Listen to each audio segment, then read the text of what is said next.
Our first speaker is Professor Michael Steger. Mike is a professor of psychology and founding director of the Center for Meaning and Purpose at Colorado State University. For more than 15 years, he has researched how people flourish through building meaning and purpose in their lives and in their work. He has published more than 100 journal articles and book chapters and 3 books. Professor Steger will talk about giving birth to meaning, understanding parenthood through the psychology of meaning in life. Please welcome Professor Steger.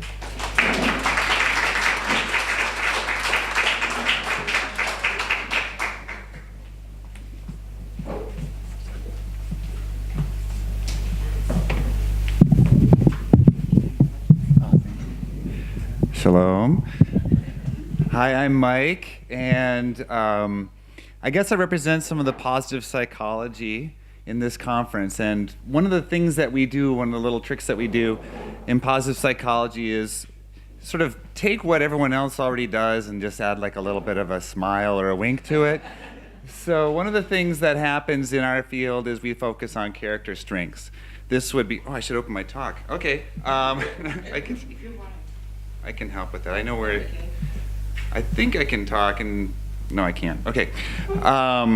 So one of we focus on character strengths, which are a little bit like personality traits, but happy versions of these. And one of my top ones is appreciation of beauty. So this opening celebration really stoked something deep within me, and I want to say thank you for letting us be here for the conjuring of such beauty to start things off. So I really appreciate that.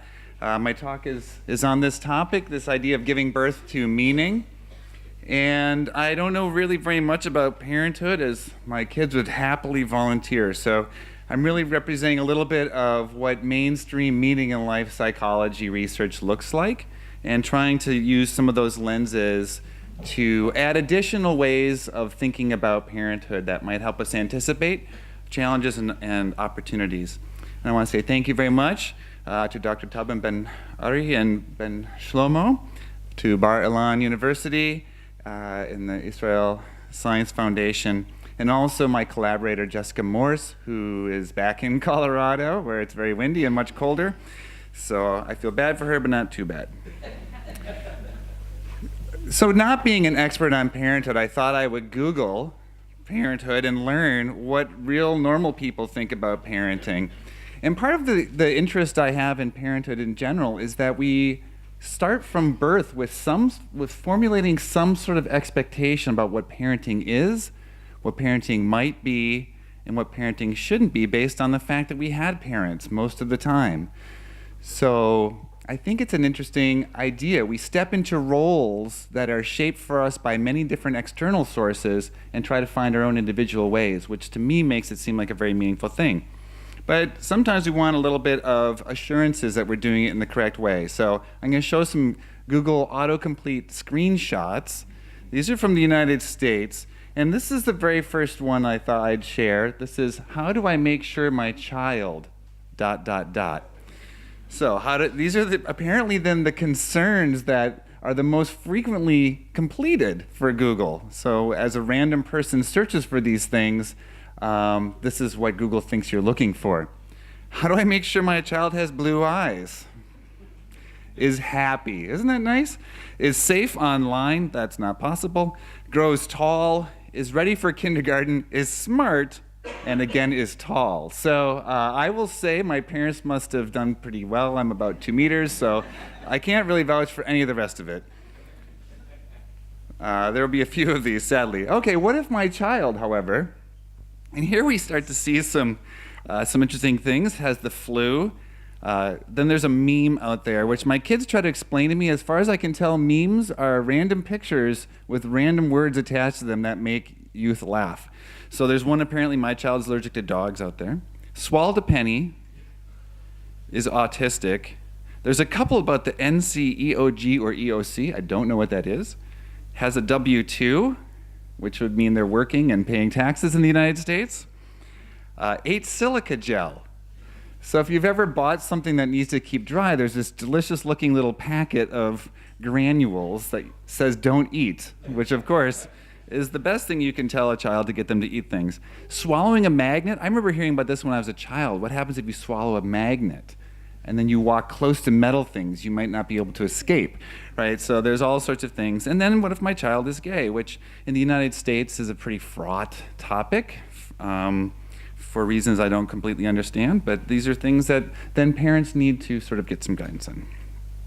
And then finally, I think finally, my child is. Why my child is crying?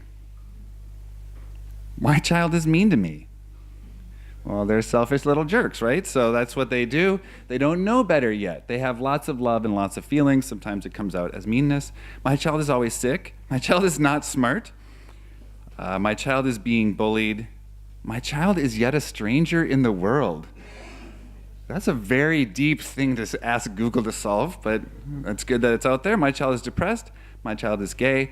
My child is transgender. My child is constipated. Now, some of these things might be easier to fix than others, but all of them sort of reflect, and this is my last one, okay, for real, because I want you to know what the worst states in the United States are, and how do you stop child support is the very first one that comes up, and then in particular, how do you stop child support in Florida, Missouri, New York, Texas, Indiana. So I'm sorry, Dr. Solomon, but New York doesn't look so great on this list. So, and then stop my child from biting. Stop child labor. So we see that the parenthood expresses a lot of concerns that we have, whether it's about evading responsibilities or whether it's about trying to get magnets out of our little children. And something about parenthood reminded me of a few other observations, that we are really excellent as a creature in making easy things extremely complicated. So food and eating, we've managed to make that very difficult. In the United States, we probably waste enough food on a daily basis in order to feed everyone who doesn't have food around the world. That doesn't stop us from going up and getting seconds at the buffet and then not eating almost anything at it. So we've complicated that. Plus, we also have eating disorders in a country where people are starving, in a country where people are taught to feel good about themselves. We have turned somehow, you don't see animals struggling with any four of these sorts of things. I can speak from personal experience, and perhaps some of my co-presenters from abroad can tell you that sleeping is remarkably complicated. It's something I desperately need as an organism. It's something I have built-in systems, hormonal and biological, to accomplish. It's something I set out to achieve, and it's something that is somehow still beyond my control, unlike any basic animal out there. Going to the bathroom, we'll just pass over that one. We have a problem with talking about that, and we have a problem in some sense of creating complications around procreation. Now, I'm not saying that complications are bad, I'm just saying they're complicated. We create rich, immaterial worlds of abstraction around each of these things, and this last one is sort of important. And it raises a few questions. Why is it so complicated? Because we were kids too, and kids sometimes ask questions as well. Why did my parents have me? Why did my parents divorce? Why did my parents leave me? Abuse me? Why did my parents lie about Santa? Santa is this magical old man who sneaks into your house and gives you things that you probably don't deserve. And he's not true. So if this is ruining it for anybody, I'm sorry about that. It's a big obsession in the United States. Why did my parents give up on me? Why did my parents die? Again, the Santa thing. Why did my parents beat me? Why did my parents give birth to me?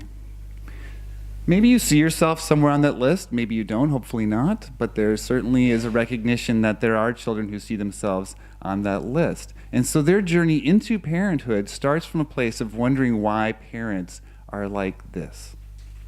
And I think that's a dynamic that sets up a lot of different complications in the way that we process this sort of experience in life.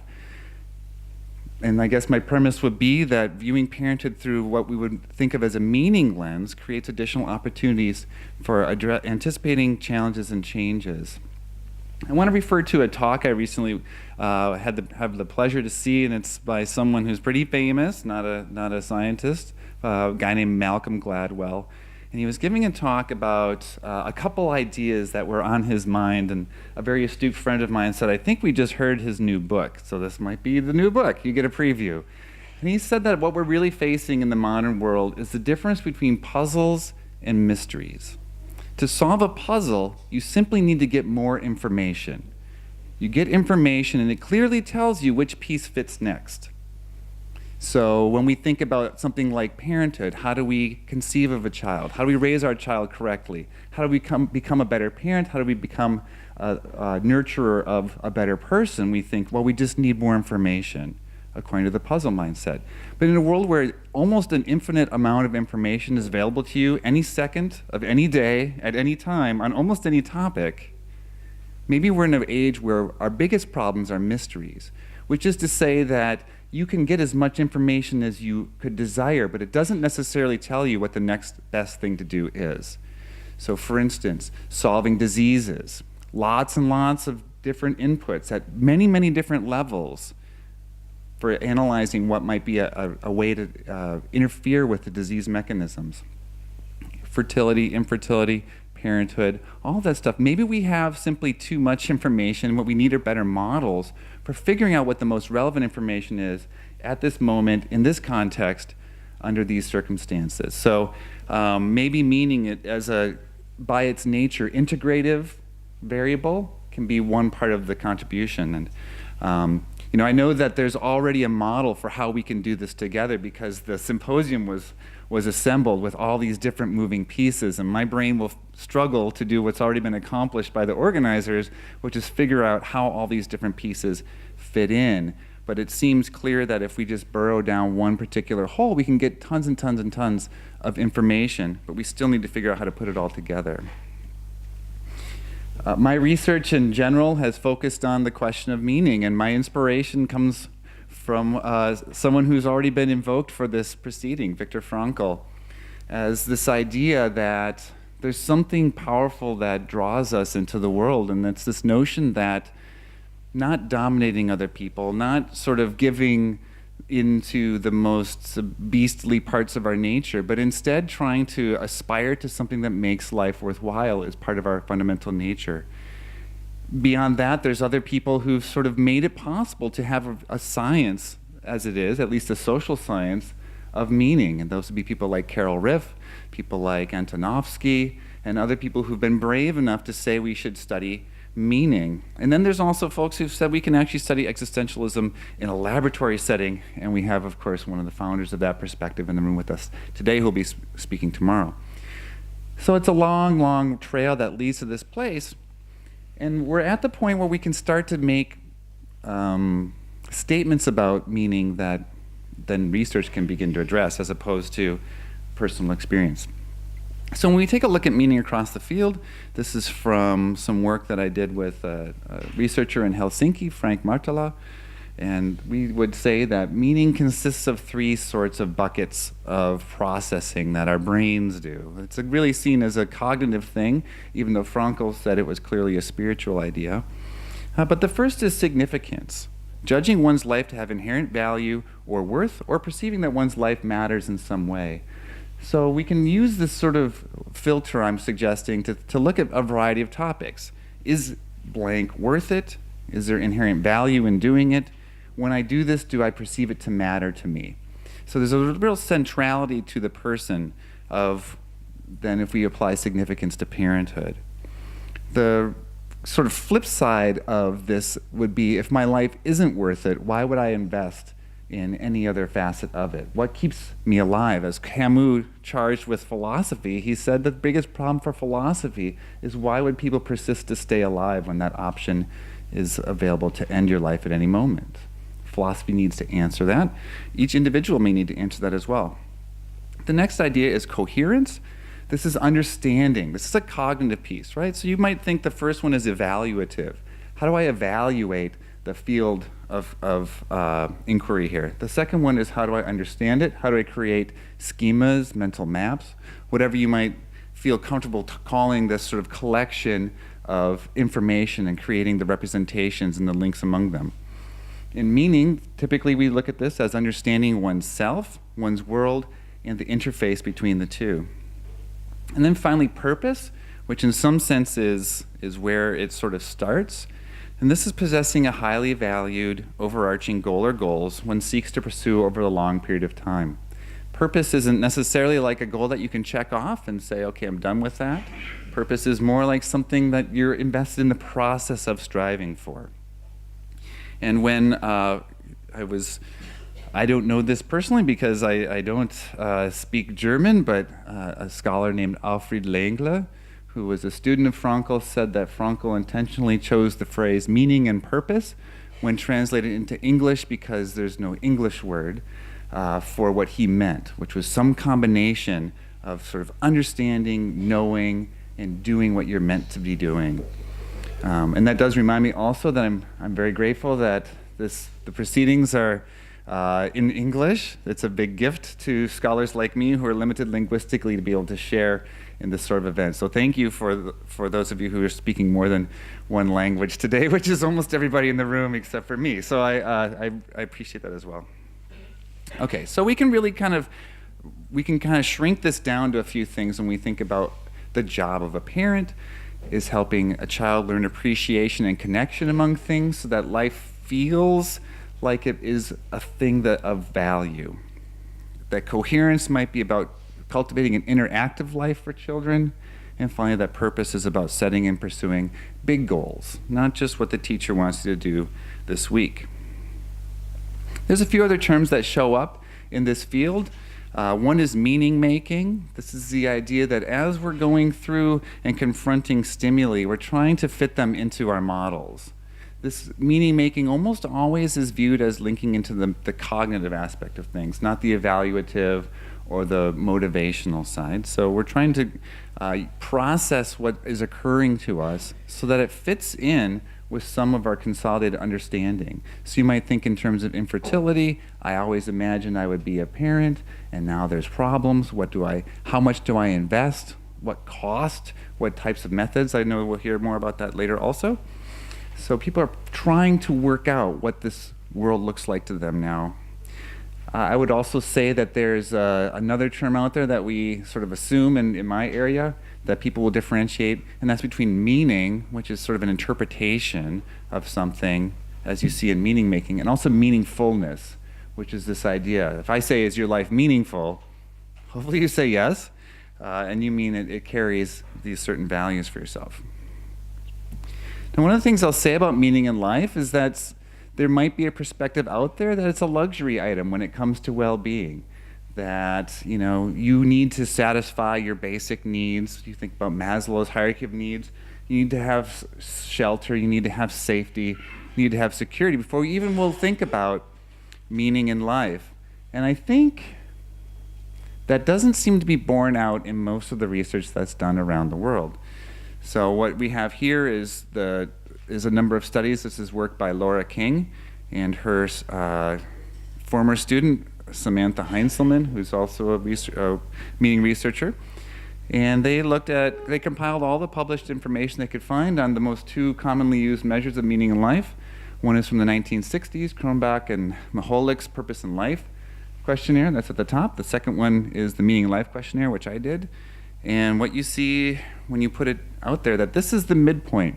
This is the neutral point. If you ask people across a wide variety of places around the globe, of different ages, that the midpoint would be, I don't know if my life has meaning, or I neither agree nor disagree, or I can't say, but almost everyone says it's at least a little meaningful.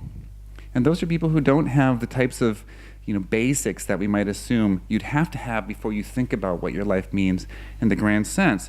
So coming up with the idea that your life is meaningful is a pretty basic function that humans are able to do if you just even ask them. And I have one little anecdote.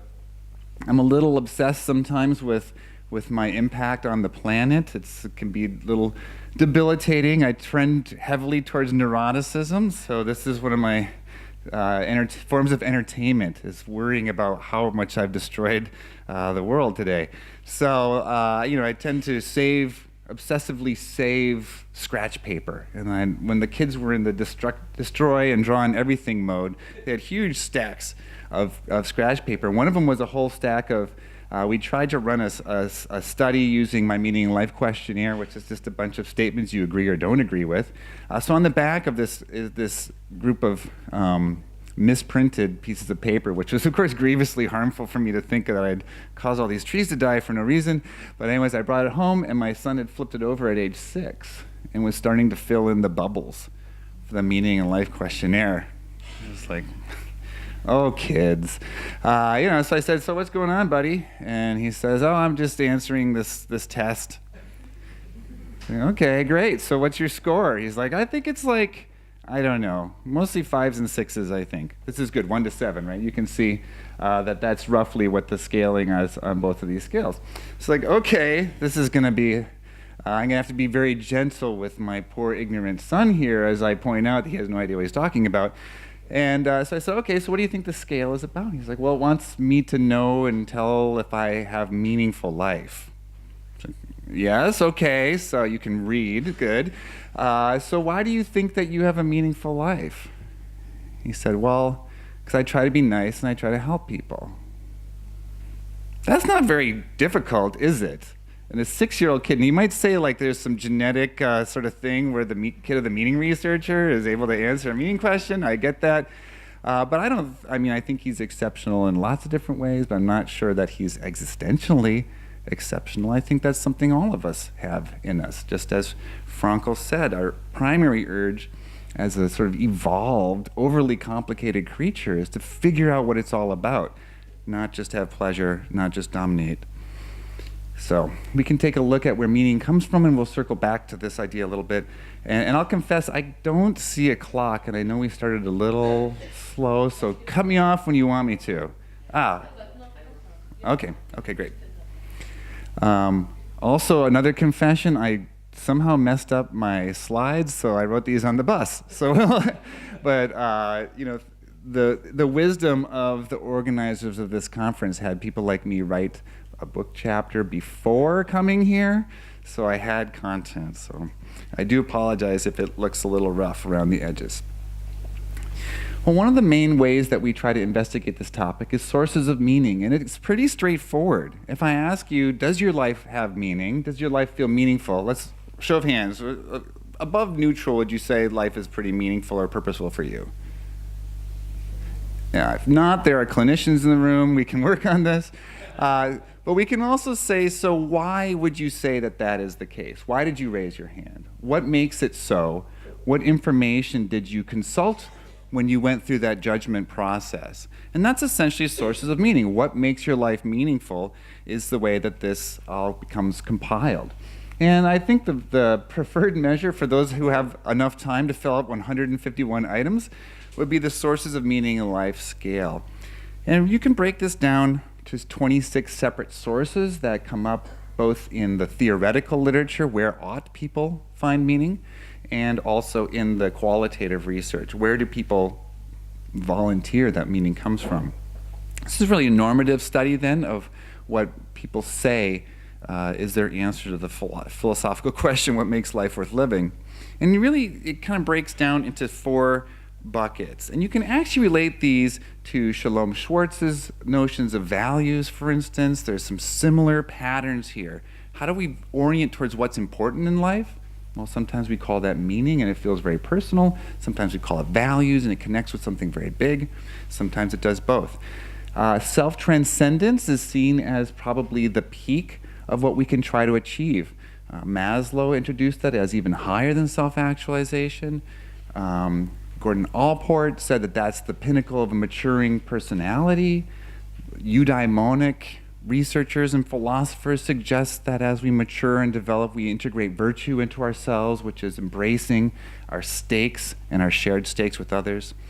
And actually, statistically, if you take a look at what people who say they strive for or experience a lot of self-transcendence, they look happier. They look like their lives are more meaningful. They're kinder. They're just sort of like the type of person we hope our kids grow up to. And self-transcendence is what a parent needs to be able to do, to be able to go beyond his or her own interests to embrace the needs of others. We also have things like self-actualization, achieving and striving for personal growth. Order, which is maybe more of a conservative preservation of ideas and ways from the past, and a consistency, and then the idea that well-being and relatedness go together, that sort of having a rich life involves feeling good about life, and that in itself can be a source of meaning. Just to break down a little bit of what's in there, in case you're curious, there are some of these typical topics. Religiosity, spirituality is a vertical self-transcendence. We transcend straight up into the cosmos. Social commitment, unison with nature, self-knowledge, health, generativity. We transcend ourselves horizontally to those with whom we share existence. And then finally, we take a look at self-actualization, where we're trying to seek challenge, individualism. Some of us seek power, some of us seek development, achievement, freedom, knowledge, creativity. On the other side, we see tradition, practicality, morality, and reason being ways in which we orient towards order as a source of meaning. And finally, some kind of decent-looking ones at the bottom here: community, fun, love, comfort, care, attentiveness, and harmony. So if you look across people, a lot of times they'll come up with some recipe that combines these basic sources of meaning. If you extend that to parenthood, you might imagine that each parent, and sometimes the different parents in a parenting couple, might have unique recipes of their own, which could be a strength or could potentially be a vulnerability factor. There are other ways of measuring this. We've done this in our lab at Colorado State University, where we gave people the type of old digital camera you can't even find anymore. It took 2 AA batteries. So we didn't have to worry about them stealing them, the college students. So we gave them the phone. Its internal memory could hold up to 12 photos. So we didn't have to worry about being overwhelmed with data. And we just said, go take photos of the things that make your life feel meaningful. And we got a variety of responses. And they sort of sorted out into some very similar types of approaches. Now, this required coding, and you can't code just a picture, so we also asked for descriptions to help guide our qualitative investigation. And when you take a look at what shows up, this is very reflective of the overall field. When people talk about meaning in their lives, it's relationships. That's also one of the big tropes in positive psychology. At the very dawn of this idea that we're going to call decades worth of well-being research and quality of life research positive psychology, the preeminent positive psychologist at the time was Christopher Peterson, and he was asked, can you sum up what you've learned about positive psychology? And he said, yeah, of course. Other people matter. Pretty simple, right? Now, of course, they matter for good and for ill. But basically, you see there's a variety of sources, but if you can't get the relationships piece right, you're kind of getting a little bit of diminishing returns as you work your way down. And of course, parenthood involves a lot of complexity of relationships, including the challenges that come about when you're trying to become a parent. Because parenthood then is a complex life event, there's an open field of possibilities for what it's going to look like for any individual moving into that space. People will derive meaning, which is a set of interpretations and associations from that experience, and they're going to be working under the assumption that those meanings are true, and sometimes they're not. So then they have to engage in meaning making. Now, if we take a look at the research, and a lot of this is just where meaning and parenthood meet in the empirical world. A lot of this stuff probably looks very familiar to you, so hopefully there's a little bit of value in working through these sorts of ideas. Now, one of the things that you can take a look at is that a lot of times parents look less happy than non-parents. We would say that that's like a hedonic evaluation of the goodness of parenthood. John Stuart Mill, Jeremy Bentham would say, if it makes you less happy, you shouldn't do it. So there's not really a good reason to be a parent under those circumstances. So parents look a little less happy, they're less satisfied with life, but they think life is more meaningful. So this is because of the paradox. When you think about doing something new, particularly something very complicated, a lot of times just to be able to get yourself to do it, you focus on the fulfillment and the bliss you'll experience, but instead of the stress and exhaustion. The challenges as you become a parent oftentimes feel more proximal and immediate than the benefits of being a parent. What are the benefits of being a parent when you think about it?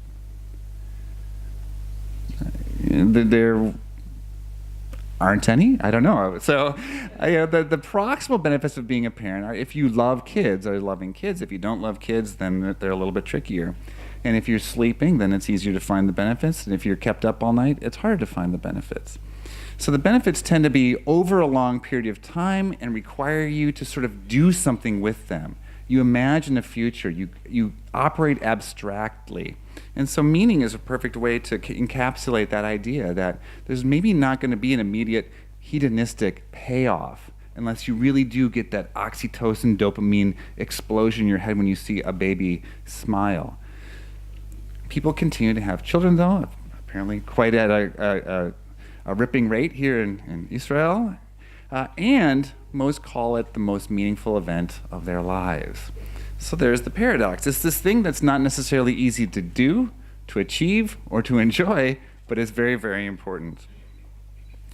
And it's important also that parents find a way to view that episode as being meaningful to them. They're much happier if they think parenthood is meaningful to me. Because what essentially happens is parenthood becomes a source of meaning. And the way that people use sources of meaning is as a reservoir of well-being for when they face obstacles, when they face challenges.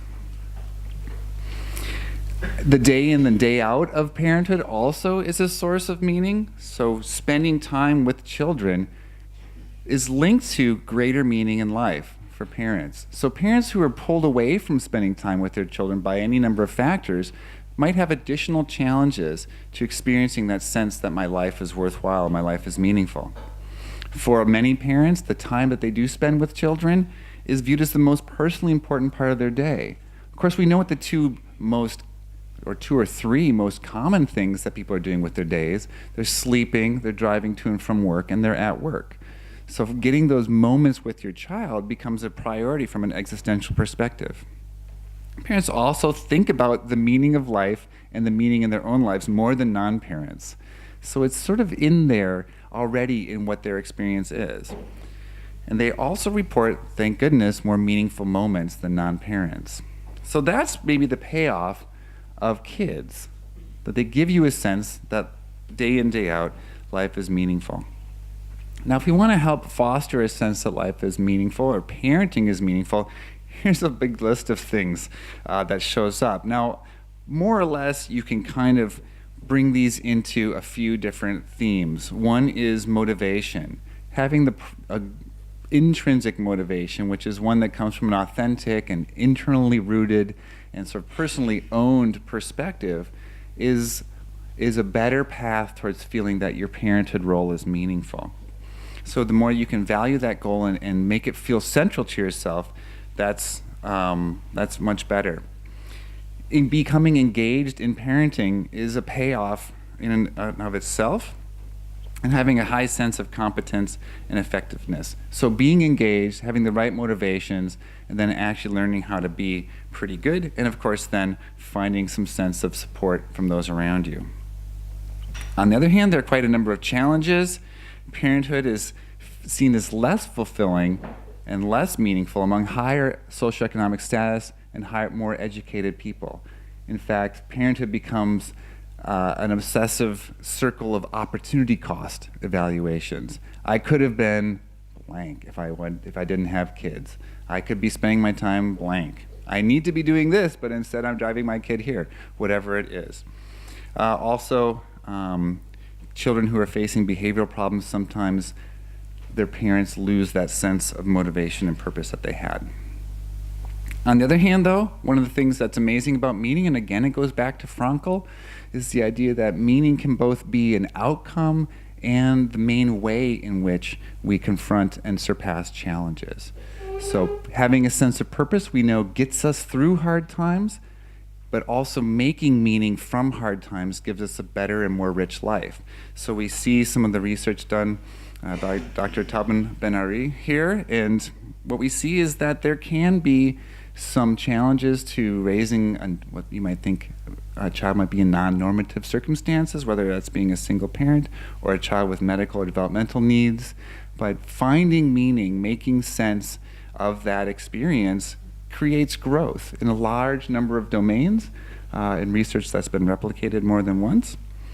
And also, it leads in and of itself to better coping, better adjustments. So there's a virtuous circle of meaning and struggling with the full depth of what you're facing when your child struggles, or when you're balanced between raising a child and creating a professional or personal life is difficult. And as you confront those challenges, you build a greater sort of toolkit of how you're going to confront other challenges in life. So the general tendency appears to be those that we want to face the challenges that's inherent in parenting, that's a good thing, that parenting is challenging and difficult. And, I'll start to wrap up with this idea that we can sort of analyze parenthood in terms of those same three dimensions of meaning. So one of those dimensions is coherence, and we might ask, how does parenthood become understandable to either an aspiring parent or an actual parent, or in a sense a nominated parent? You can think of a grandparent who is caring for their grandchild. How can you make sense of the demands, and how do you fit it all together? How do you pull together parenthood into a valued goal in and of itself, not just a box that you check on a demographics form? And I think, interestingly enough, one of the biggest puzzles and mysteries of parenthood from my perspective is you've kind of tied yourself, your fate, and the quality of your fate to the fate of another semi-independent person. And you've said that you're there in some way with that person, through that person's whole journey. And that's both extending this aspiration and dream for life in a purposeful sense, but also sort of what makes your life matter in the end as well.